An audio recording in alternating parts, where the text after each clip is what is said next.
savoir est-ce qu'il va revenir au pays Nous et pour être jugé. nos scrutateurs et nous leur demandons de reprendre leur place. Merci pour le travail. La justice, une fois Kabila n'est pas là, va-t-elle continuer à juger Kabila et être condamné peut-être en contumace? Nous allons voir comment les choses vont se passer. Mais ce qui est vrai est que c'en est fini pour Kabila comme sénateur à vie. Il ne va plus siéger dans cet hémicycle, même son... Honorable sénateur et chers collègues, voici le résultat du vote relatif à l'autorisation des poursuites et à la levée des immunités du sénateur à vie. Pour 88 voix. Contre 5 voix. Abstention 0 voix. Bulletin nul 3. En conséquence, le Sénat autorise les poursuites et lève les immunités de M. Joseph Kabila Kabange, sénateur à vie.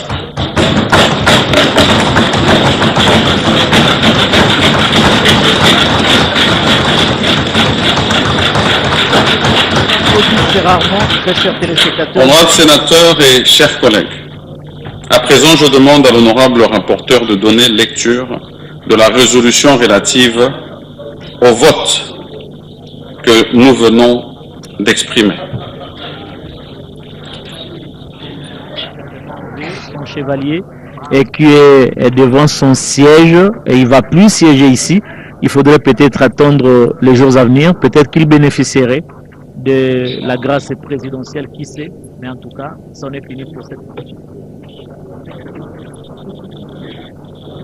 Résolution du Sénat numéro du 22 mai 2025 relative au réquisitoire de l'auditeur général près la haute cour militaire aux fins de l'obtention de la levée d'immunité parlementaire et de l'autorisation des poursuites du sénateur à vie Joseph Kabila Kabange, ancien président de la République démocratique du Congo.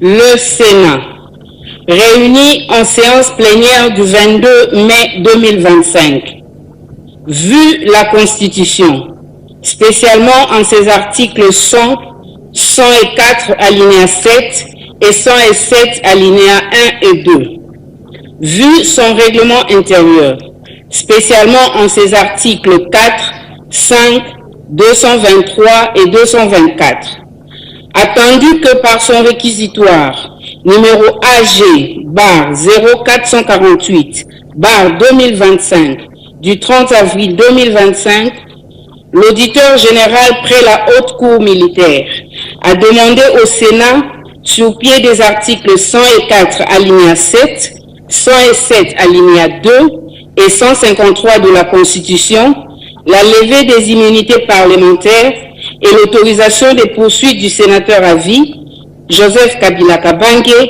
ancien président de la République, présumé être l'auteur de participation au mouvement insurrectionnel du M23 AFC, de trahison et de participation à des crimes de guerre. Considérant qu'en vertu de l'article 104 alinéa 7 de la Constitution, les anciens présidents de la République élus sont de droit sénateurs à vie, que par conséquent, les dispositions constitutionnelles et réglementaires relatives au statut des sénateurs lui sont applicables, sans préjudice de la dispense des obligations auxquelles le sénateur est tenu, prévu à l'article 5 alinéa 2 du règlement intérieur du Sénat. Considérant que la Constitution dispose en son article 107 alinéa 1 et 2 que d'une part, aucun parlementaire ne peut être poursuivi, recherché, arrêté, détenu ou jugé en raison des opinions ou votes émis par lui dans l'exercice de ses fonctions, et d'autre part, Aucun parlementaire ne peut, en cours de session, être poursuivi ou arrêté, sauf en cas de flagrant délit, qu'avec l'autorisation de l'Assemblée nationale ou du Sénat selon le cas. Considérant que la levée des immunités d'un sénateur et l'autorisation des poursuites contre lui relèvent de la compétence du Sénat, conformément à cet article 107 de la Constitution, en son alinéa 2, considérant à cet égard que la loi numéro 18/021 du 26 juillet 2018 portant statut des anciens présidents de la République élus, qui confère en son article 8 alinéa 1er cette prérogative au Congrès à l'égard de ses bénéficiaires, ne peut prévaloir sur la Constitution dont l'article 119 énumère limitativement les attributions du Congrès d'une part, et seule une loi constitutionnelle peut modifier ou remplacer une disposition de même nature d'autre part, qu'au surplus, aucune disposition du règlement intérieur actuel du Congrès ne mentionne et n'organise la levée des immunités parlementaires ainsi que l'autorisation des poursuites des anciens présidents de la République élus. Considérant qu'en vertu des articles 153 et 156, alinéa 2 de la Constitution, 120B, 162, 169 et 214 de la loi numéro 023/2002 du 18 novembre 2002 portant code judiciaire militaire tel que modifié et complété à ce jour, et 77 alinéa 1er de la loi organique numéro 13/010 du 19 février 2013 relative à la procédure devant la Cour de cassation, les personnes justiciables par État de la Cour de cassation sont justiciables de la Haute Cour militaire pour les faits qui relèvent de la compétence des juridictions militaires, et les officiers du ministère public militaire disposent en matière d'instruction préparatoire des mêmes pouvoirs que ceux des parquets près les juridictions de droit commun. Considérant par ailleurs l'article 111 in fine du Code judiciaire militaire ainsi libellé, les juridictions militaires sont compétentes à l'endroit de ceux qui, sans être militaires, commettent des infractions au moyen d'armes de guerre. Et l'article 115 du même code qui dispose que les juridictions de droit commun sont compétentes dès lors que l'un des coauteurs ou complices n'est pas justiciable des juridictions militaires, sauf pendant la guerre ou dans la zone opérationnelle, sous l'état de siège ou d'urgence. Considérant que des dispositions du Code judiciaire militaire sus-évoquées, il se dégage que l'auditeur général près la Haute Cour militaire a qualité pour requérir au Sénat la levée des immunités et l'autorisation des poursuites du sénateur à vie, M. Joseph Kabila Kabange, ancien président de la République, présumé d'avoir commis des faits infractionnels contenus dans son réquisitoire cité ci haut. Considérant que, conformément aux articles 149 alinéa 1 et 151 alinéa 2 de la Constitution, le pouvoir judiciaire est indépendant du pouvoir législatif et du pouvoir exécutif, d'une part, et le pouvoir législatif ne peut ni statuer sur les différends juridictionnels, ni modifier une décision de justice, ni s'opposer à son exécution, d'autre part, considérant qu'en vertu de la règle de la séparation des pouvoirs consacrée par les deux articles de la Constitution évoqués ci-dessus au point I, le Sénat n'a pas compétence pour connaître quant au fond des faits exposés dans le réquisitoire de l'auditeur général. Son examen porte sur la relation des faits imputés au sénateur avec l'exercice de ses fonctions, exercice protégé par la Constitution dans l'intérêt du Sénat à travers les immunités parlementaires telles que définies à son article 107 et comportant l'irresponsabilité ainsi que l'inviolabilité du parlementaire pour les opinions et votes émis en cette qualité, que de ce fait, les immunités parlementaires sont instituées pour protéger les fonctions exercées plutôt que pour placer leurs bénéficiaires au-dessus des lois de la République ou en dehors de celles-ci.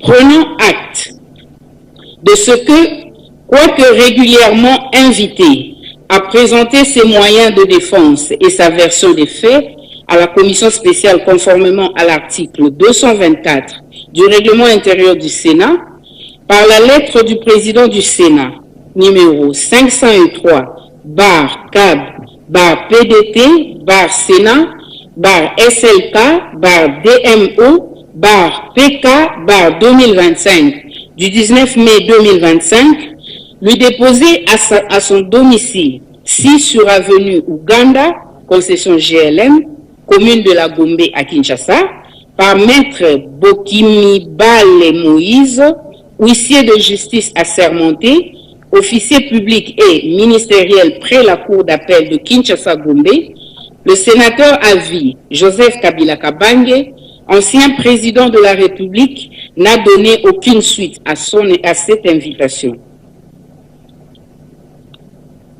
Le Sénat donc se déclare régulièrement saisi par l'auditeur général près la haute cour militaire et compétent pour connaître de son réquisitoire. Constate que tel que exposé par l'auditeur général près la haute cour militaire dans son réquisitoire et devant la commission spéciale du Sénat chargée de l'examen du dit réquisitoire, les faits dont le sénateur à vie Joseph Kabila Kabange, ancien président de la République, est présumé être l'auteur, n'ont pas de lien avec l'exercice de ses fonctions parlementaires et ne peuvent pas, ipso facto, donner droit à la couverture des immunités parlementaires prévues par l'article 107 alinéa 1er de la Constitution. En conséquence de ce qui précède, lève les immunités parlementaires du sénateur à vie Joseph Kabila Kabange, ancien président de la République, et donne à l'auditeur général, près la haute cour militaire, l'autorisation des poursuites à sa charge. Charge le bureau du Sénat de transmettre la présente résolution à l'auditeur général, près la haute cour militaire. Adoptée à Kinshasa le 22 mai 2025 à la majorité de 88 sénateurs sur 96.